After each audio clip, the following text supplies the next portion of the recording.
हैं।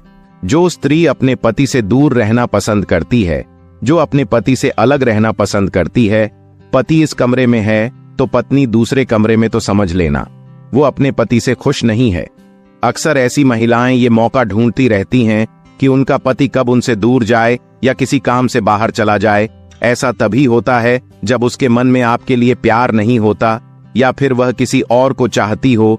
बताया तो ये गया है कि इस प्रकार की कुटिल महिलाएं अकेले ही रहना पसंद करती हैं। दूसरा काम ये है कि जिस स्त्री को आपकी बातें पसंद ना आती हों और वो अपने पति से हर समय गुस्से में रौब झाड़ते हुए बात करती हो, तो समझ लेना उसके दिल में आपके लिए जगह नहीं है। इस तरह का व्यवहार साफ जाहिर करता है कि आपकी अच्छी और हित भरी बातों को भी जो गंभीरता से ना ले, आपके द्वारा कही गई मधुर वाणी में भी कोई बात यदि उसे अच्छी ना लगे और उसकी प्रतिक्रिया ऐंठ भरी हो, गुस्से में हो और रूखी हो, तो इसका मतलब है वह आपको पसंद नहीं करती। तीसरा काम, दोस्तों, जो स्त्री पति के दुख तकलीफ को ना समझे, पति चाहे कितना ही परेशान हो या उसे कोई रोग हो या किसी बात को लेकर तनाव हो, यदि आपकी पत्नी आपके दुखों को अनदेखा करती है, आपको सांत्वना देने की बजाय वह आपसे दूर रहती है, आपकी परेशानी में शामिल नहीं होती, तो वो आपकी हितैषी बिल्कुल नहीं हो सकती। पति पत्नी के बीच भले ही विचारों का तालमेल फिट ना बैठे, लेकिन परेशानी में तो एक दूसरे के साथ होना ही चाहिए। किसी को गंभीर रूप से दुखी देखकर पड़ोसी भी मदद करने के लिए चले आते हैं, पर घर की स्त्री ही जब बात ना पूछे, उसे आपके दुखी होने पर तनिक भी दुख का एहसास ना हो, तो समझ लेना वो आपसे प्यार नहीं करती। चौथा काम, जो स्त्री आपसे कपट करे, झूठ बोले और आपके ना होने पर घर में स्थिर होकर ना रहे, जिसे एक दूसरे के घरों में बैठना अच्छा लगता हो, वो आपके घर में कम और पड़ोसियों के घर में ज्यादा ताक झांक करती हो, आपके आने पर आ जाए और आपके जाने पर चली जाए, तो समझ लेना वह आपको नहीं चाहती।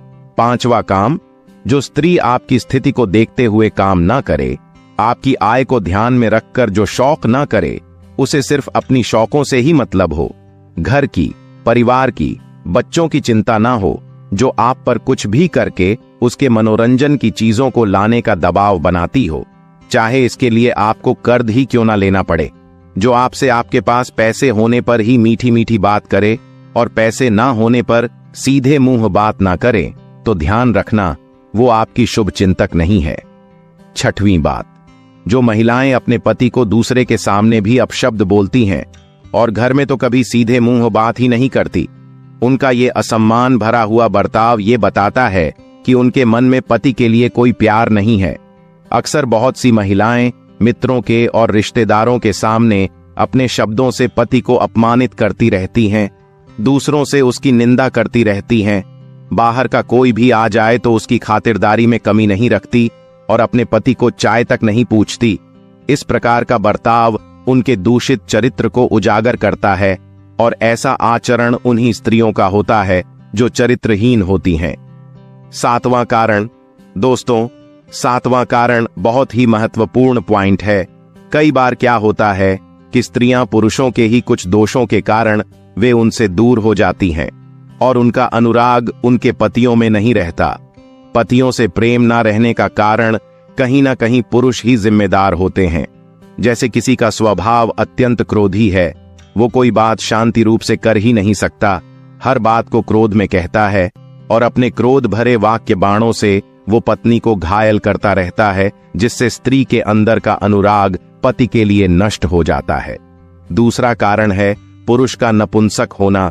दोस्तों, ये भी कारण स्त्रियों को पर पुरुषों में आसक्त होने के लिए विवश करता है। तीसरा कारण है वे पुरुष जो बात बात पर स्त्री को दंड देते रहते हैं, छोटी छोटी बातों पर मारना पीटना शुरू कर देते हैं। यह दोष स्त्री के प्रेम को आपसे दूर कर देते हैं। चौथा कारण है पुरुषों का प्रेम ना करना। दोस्तों, कहते हैं प्रेम की भाषा पशु पक्षी भी समझ लेते हैं। जब कोई पुरुष में इस बात का अभाव होता है तो स्त्रियों की व्यवस्था होती है कि वे पुरुषों से प्रेम नहीं करती हैं। कहते हैं एक तरफा प्रेम कभी सफल नहीं होता।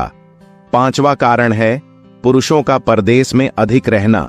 जो लोग परदेश में रहते हैं और अपनी स्त्री की ओर ध्यान ही नहीं देते, तो उनकी पत्नियां भी अधिकतर दूर हो जाती हैं। छठवां कारण है पुरुष का अत्यंत दरिद्र और रोगी हो जाना। सातवां कारण है पुरुषों का पर स्त्रियों में आसक्त रहना। पुरुषों का ऐसा व्यवहार स्त्रियों के